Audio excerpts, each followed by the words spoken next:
Hey, you guys, we are going to be talking about when your loved one passes away today on the Craving Consciousness podcast. I have several bullet points that I wanted to share with you from my process that I just went through by losing my husband, and some of the other experiences and questions that I've had as a medium throughout my career as a medium, and to kind of clear up some of those frequently asked questions around right when you lose a loved one. So those of you guys listening, enjoy. Those of you guys that are maybe watching, I'm just chilling out here. I might be looking at my phone because I have some notes for myself that I want to share because I want to make this podcast pleasurable and educational.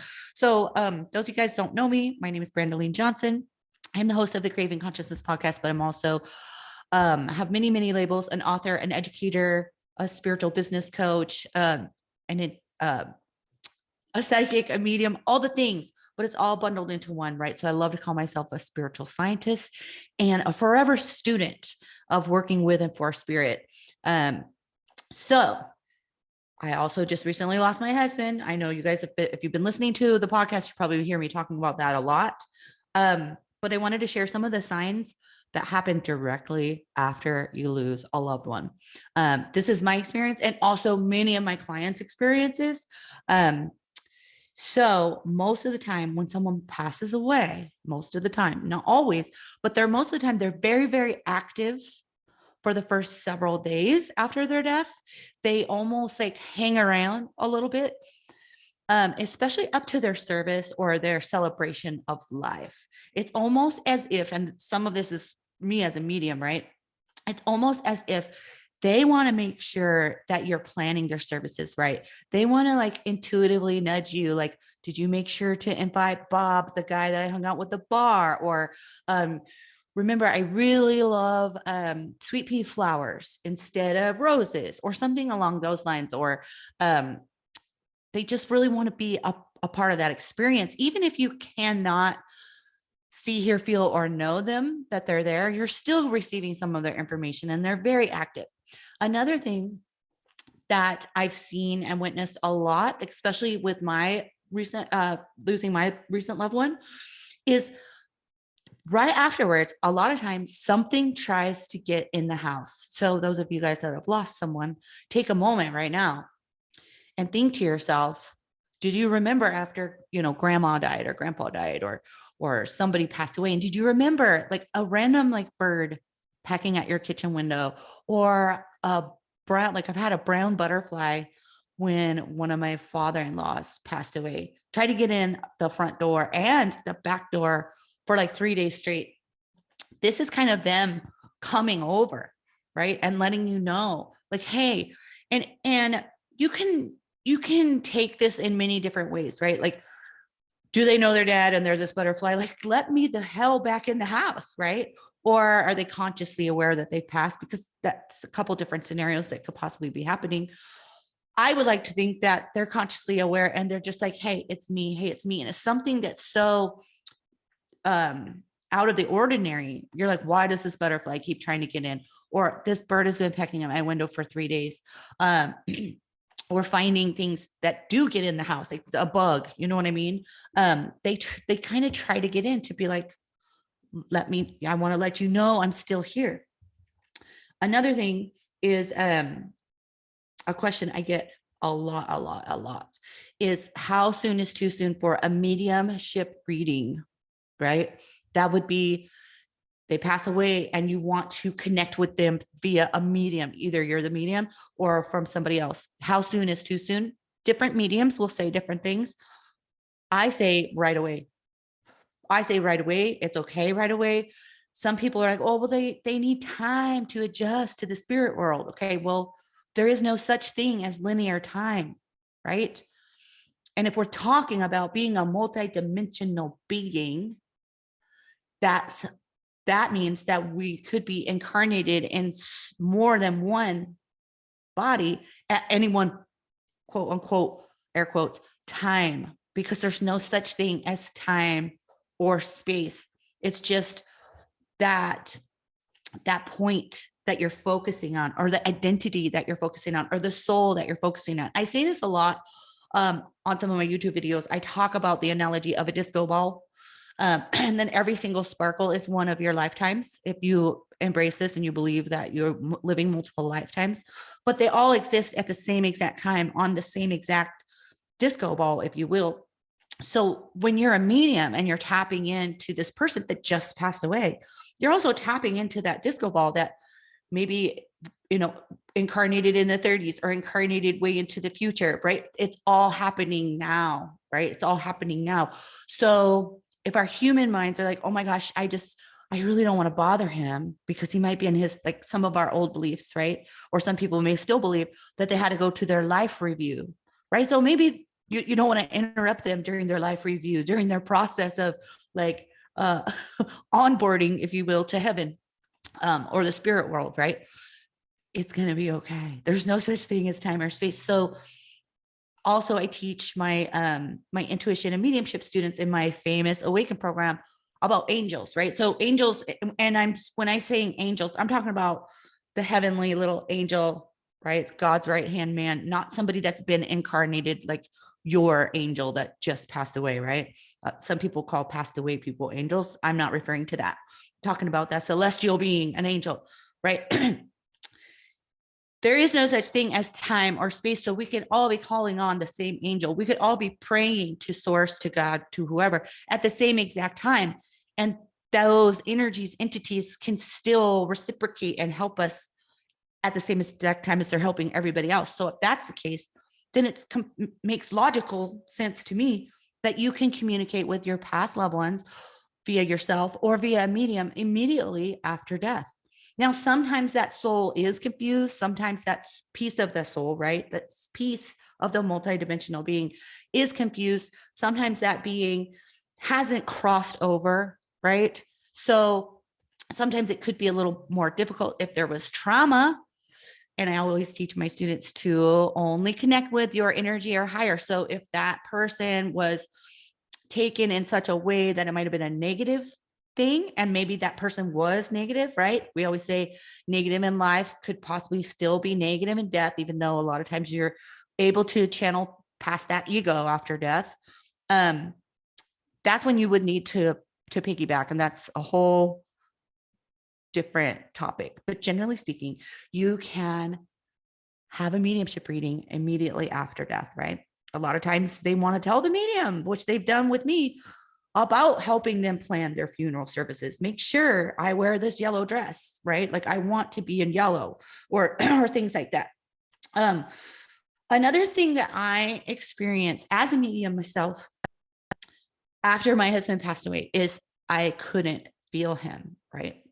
So we have different clairs, our seeing, hearing, feeling, and knowing. Those are all the ways that we, and the main majority of the ways, not all the ways, but the majority of the ways that we humans, our energy could tap in and communicate with our past loved ones. So when I say I couldn't feel him, I'm talking about my clairsentience, my physical psychic feeling. That's how most of the time my mediumship would come in. I would feel the air change. I would feel the energy of that person, right? Their energetic imprint. So I would know, not by necessarily seeing them, but by the essence of the feeling in my stomach, who they were. And then my clairvoyant seeing will pop. So those of you that aren't even developed yet, you still can pick up, right? Some of you might hear them whisper, right? Or feel your hair, they're showing me that, tickle up when you're a lot of times in the kitchen for some reason. They watch you cook and stuff. And then like, if you're doing their recipe, then they'll tickle your hair. So you're still able to receive. If you want to get further into your development, that's when you want to take my Awaken program, because it'll just blow everything open. But pay very much attention after they've passed, right? So you can be getting signs. But for me, I couldn't feel him step in. And I came to the conclusion it's because, and so some of you guys that are feelers, clairsentient, physical, psychic feeling, I came to the conclusion I couldn't feel him because his essence is everywhere in my house. His essence is in our bedroom, in the closet, in the bathroom. His essence was everywhere because we lived together for so long. Excuse me. That once he passed away, I was kind of like, well, where is he? Well, I hadn't ever not felt him yet, if that makes sense. His essence is so powerful here that I couldn't determine when his soul, right, would be popping in and popping out. However, there was some phenomenal signs. And so I want you guys to be so aware, especially right in the beginning when you're losing this loved one, because they are going to show the hell up in so many different ways. The butterfly that's flying past your face when you're on a walk and you're crying, when you're sitting on that beach and you're thinking about them and two giant eagles come and almost like land on your head. When you're going on a walk, I keep bringing that up, and being on the beach, like that means that you're being present, right? You're being aware. And then number 2, you start thinking about them. And then number 3, here comes the sign. So whether you are thinking about them and you look up and all of a sudden this plant kind of like lights up, that's happened to me, like fiber optics, and like this whole piece of the tree kind of lit up in a weird way. I'm like, he knows I'm talking about him. He knows I'm thinking about him. Songs, they love songs, right?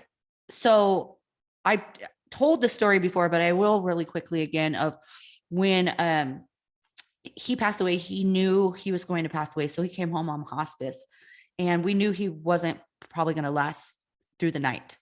And he didn't, but we didn't even have a song for that. He passed away. The next day, one of my friends sent me a message, and she had the song, and it was called Save Tonight. Fight the break of dawn, come tomorrow, I'll be gone. And so I was like, oh my gosh, this is meant to be. And a few weeks later, because it took quite some time to get everything done, a few weeks later, I took his wedding ring and my wedding ring to a jewelry store to get cleaned, because I decided I was going to put him in a little memorial box. And that exact song came on while I was in the jewelry store, lost my mind, right? So I'll never forget that. But for those of you guys that are listening, that's what's going to happen. Really be aware. Even if you're like going into the grocery store, you can ask them for signs, people. Ask them. Say, I'm going to the grocery store and I just want a sign from you that you're around me. So maybe the song on the grocery store pops. Maybe you overhear somebody saying something, or even making a hand gesture that he or your loved one used to make, or a sound they used to make, or you smell their cologne and they're standing right behind you, right? Just, there's no coincidence. Or someone I know just lost her husband too, bless.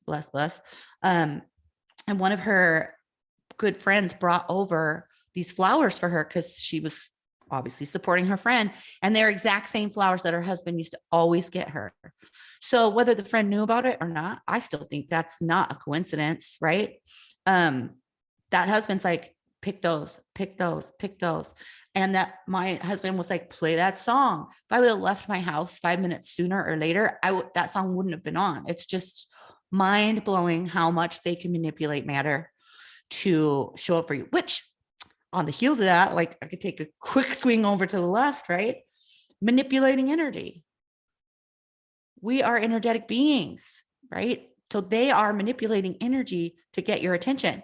So if they can manipulate energy to play a song for you, think about your own energy and your own power and what you could do with manifestation, right? If you start working with the energy. So that's what I mean by also asking for a sign. That's manipulating energy. You're intending that you want your loved one to communicate with you in some fashion, and they will, right? You could go so far as saying, show me a this for a yes, or show me a this for a no. I teach my students to do that with their spirit guides, but be open to the magic with your loved ones. I also wanted to talk to you guys about how when you're seeing the butterfly, or you're seeing that tree, or you're seeing that eagle, right? It's not necessarily that your loved one all of a sudden possessed the bird or possessed the butterfly, right? There was a big message that came through for me is I was like, where are you? You know, after he passed away, where are you? And I was asking as I'm going for a walk. Remember, I keep saying that 'cause that's kind of where that's what I do. But to get out in nature and just to get out of my own head and then talk and be like, where are you? And he said, I'm not the butterfly and I'm not the tree. I'm everything. I'm all things. I'm not one thing. I'm one with all things. That's what he said. So he's saying, I'm the wind underneath the butterfly's wings and I am the butterfly, right? So it's almost like they integrated their energy in this area while you're looking, right? So he's not the tree, nor was he the light on the tree, but he manipulated all of that to be like, here I am showing up, right? Pretty deep stuff, right? So I also want to talk to you guys about a term that I recently learned called complicated grief. And I found a little bit of an article. So I want to give credit where credit is due on the Mayo Clinic about complicated grief. And they were talking about how we all of us are different in our grief, right? Some people have been stuck in their grief for 10, 20 years and haven't been able to move on. That would be complicated grief. Some of us accepted it. Some of it's different too. Like when my mom died, I completely processed that differently than when my husband died. Completely different, right? Because of our relationship and just so many other dynamics. I mean, I was shattered when my husband died, where I was very sad when my mom died. And that's been 3 years. It's been 8 months since my husband died. That was like the most sorrowful feelings I've ever felt. So it's just interesting. But so we're all different. And so honor yourself, please, wherever you're at. Don't think that you're behind me or anybody else if you haven't processed it in a certain amount of time. Here we go with quote unquote time again. Because it isn't. But this is what the Mayo Clinic says about there's different people that follow different paths through the grieving process. The order of the timings may vary from person to person, right? But these 4 things are some of the process of you healing. And one of them is accepting the reality of your loss. That is a freaking doozy. Any of you guys that are listening that's lost somebody, you're just like, where'd they go? Like, how could they not be here? I can't believe it. I just don't believe it. This can't be real. That's a huge freaking thing. And, you know, you're looking for them at Christmas and like it keeps coming up, even though you know logically that they're dead, it keeps coming back up for you. Like, I just can't even believe it. So accepting the reality. Number 2, allowing yourself to experience the pain of your loss. This was a big difference for me, like with my mother versus my husband. So with my husband, I allowed myself to feel that horrible pain. And with my mother, I kind of went to trauma response where I just went to work so that my mom will be proud, right?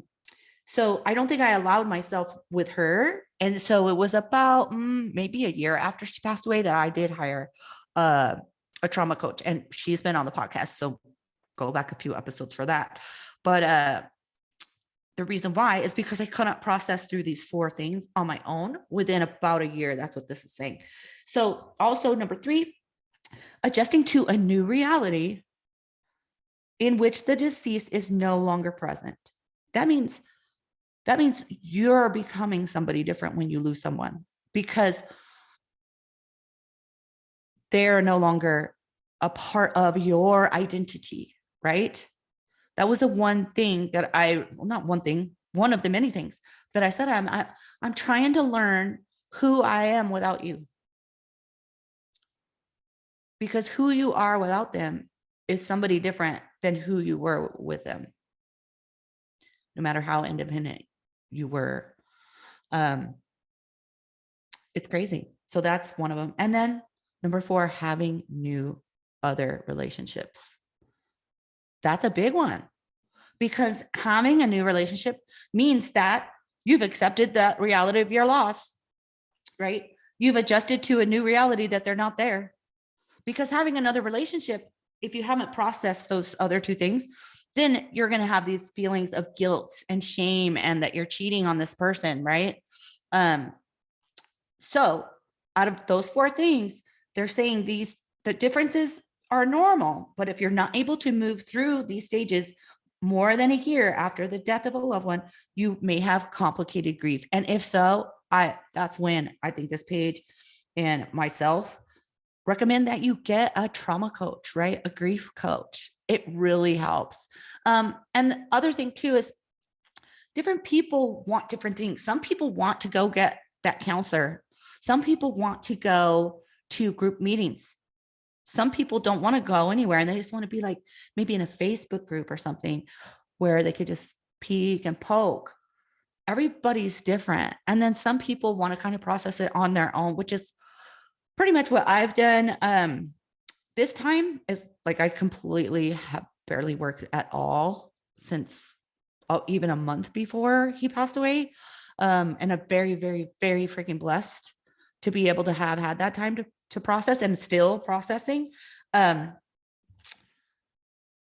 it's okay to get help. And like having my trauma coach that I had for 6 months, because I had her for 3 months and then hired on again for another 3 months, changed so much. It actually changed so much in my business. And then my husband started really declining right after that. So it's been a doozy. But anyways, let's also talk about cutting cords. I want to talk about cutting cords and I want to talk about saging after your loved one leaves. All right. So cutting cords, people get really weirded out because they're like, oh my God, if I cut cords, that I'm like telling my person that I don't want them to be in my life anymore. So what is cutting cords? Cutting cords is when you have an energetic attachment to something, someone, heartstrings, right? Your heartstrings go to them. Or say, for example, if you lend somebody money or if you provide somebody a service and then they don't freaking pay you, there's a cord. It's an energetic cord.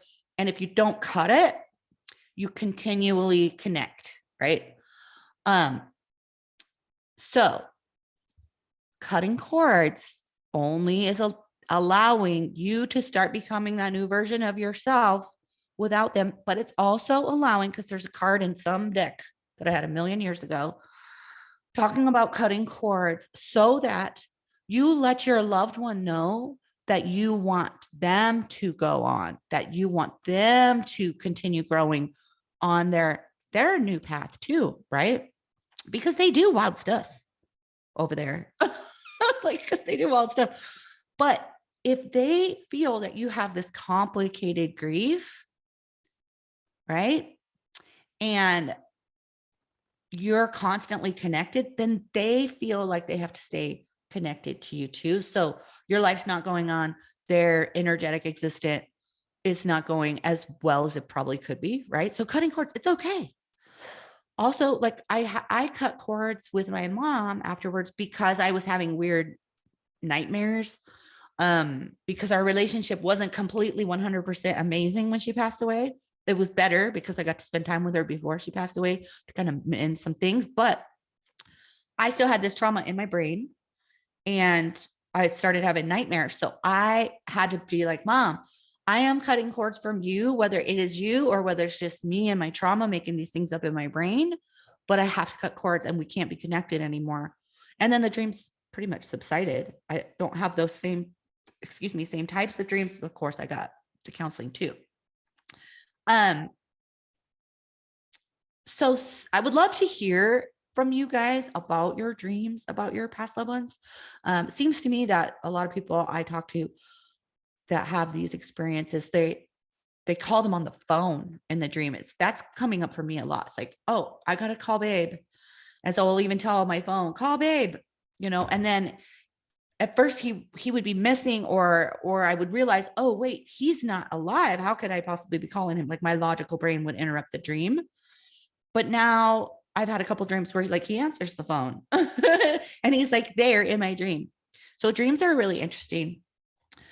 Sometimes it means that, yeah, they're there communicating with you. A lot of times, especially if it's super vivid, you super remember it and they're logically like helping you out. Or like I said a minute ago, some of it could be some of your trauma. You're making it up, having stress dreams about them. type of thing. But dreams are amazing. And that's a great way for your loved ones to connect with you. You can set an intention before you go to sleep, and it would be much more powerful by saying, okay, hey, I'm going to go to bed, and I really want for you to show up. And if they don't show up that night, do it a couple more times, and usually they will show up. Right. And here's the thing too, is you can let them know not to scare you too, right? So, like, I'm like, one of my rules or boundaries is like, I do not want to open my eyes and you're like standing by the bed. That would just not be cool with me. I don't mind opening my eyes and feeling you stand by the bed, or I don't mind waking up and feeling you like kick the bed or feel like you were laying in the bed next to me, but I better not see you standing there looking at me. So that's one of my rules. So you can make like rules too, like don't call my name, or don't do this type of thing. Those are just some of the things. Oh, saging. So one of these girls that she just lost her grandma, bless her heart, asked me the other day, I need to sage my place, but I'm afraid that my grandma's feelings will get hurt, or it'll force her to leave if I'm saging. Right. So saging is cleansing your environment. Saging, when we're mediums and stuff, is usually like letting the spirit know, like, we're done working with you. Go back to where you came from. But when it comes to your past loved ones, it's intention is the most powerful thing. So you could be like, grandma, I'm saging. So if you want to take a step out for a minute, that would be great, but come right back. Right. Or who knows what like really happens. She could just be like, I'm going to stay here while you sage, because your intention was not to send me off anyways. Right.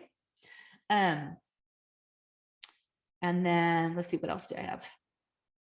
Saging with intention. Oh, okay. So here is a neat one for you guys to try out to be able to see your loved ones. If you have a picture, it would be, great to have a picture. I've done this a million times in mediumship readings. Your past loved ones know that you're thinking about them. They know where the picture is, right? They will often show up in an orb fashion in the glass of the picture, or a reflection fashion in that picture, in or near the picture, or you may get a lot of spirit activity like at orbs around the picture. And if you have a mediumship reading, they will, at least for when I did them, they will show the medium, oh, you have a picture of them and it's on this wall. The wall's colored this way. It feels like it's in the living room, blah, blah, blah. And they're like, oh my God, how'd you know that? And then I would be like, and they're wearing this outfit in the picture. They did that a lot for me when I did my mediumship readings, because they want you to know something that there's no way I could know, that they know. They want you to know that they know that, right? That you have something in honor of them. So it doesn't have to be a picture. It could be something that's memorable. But if you're wanting to do a neat exercise to see your past loved ones, just get your camera, right? Turn off the lights, set your intention, put your flash on your camera, ask for your loved one to show up in the picture, around the picture, or even just on this friggin' wall over here. Say, I want to show up. And a lot of times you will see activity. I've done it before. I caught, my mom was still alive. She was sick at the time. This is way before she passed away. And I was like, let's try this. And she was laying in her bed. And I was like, okay, we're going to do it. And I shit you not, 2 orbs, because I called for my grandparents, her mother and her dad. And 2 orbs were on the wall right by her bed. It was crazy. It was wild. So do that, or just talk to them more when you see their picture and see if you start seeing a reflection of them in there. Super cool. So these are some of the experiences that I've had and some of my clients have had after they lost a loved one right away. And some of the questions that I've had, throughout my many years of the journey and the spiritual journey. But I love y'all. And if you're grieving, I'm holding space for you. I don't want to say it gets better, but that's kind of was my process, because that was the last thing I want to talk about, and I almost didn't talk about it, is the big picture and faith and continuing on. That's something that I felt really helped me move on, is seeing the big picture of this is just one of their sparkly little things on their disco ball, right? And they're forever existing. They're forever existing, right? And we are one. So no matter what, they didn't die. Their energy just transformed onto the next dimension, the next plane. And sometimes they're more powerful to help you when they're over there because they don't have the ego, right? And they could guide you a little bit better. So knowing that death isn't the end, like truly knowing that death isn't the end. And for me, I've been in this realm for a really long time. I think for those of you that aren't mediums, for those of you that struggle with the idea of death being the end,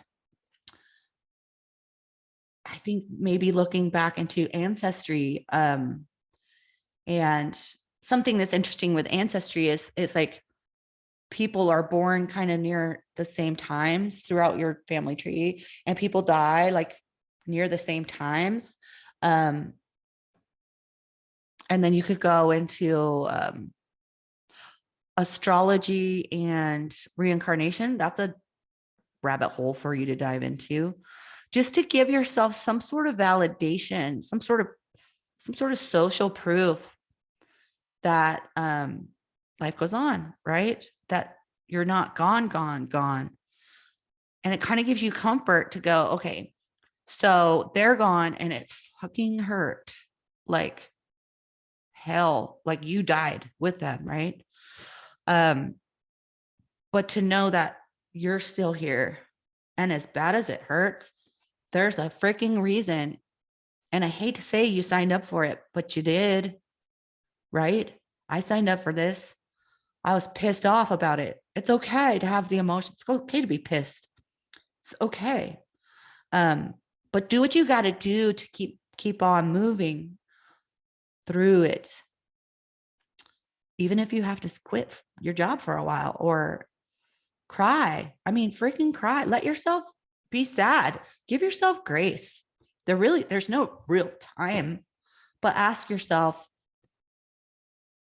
when you could see little nuggets of the new you coming up. Like maybe you like to cook different foods now, or maybe you started listening to a different type of music.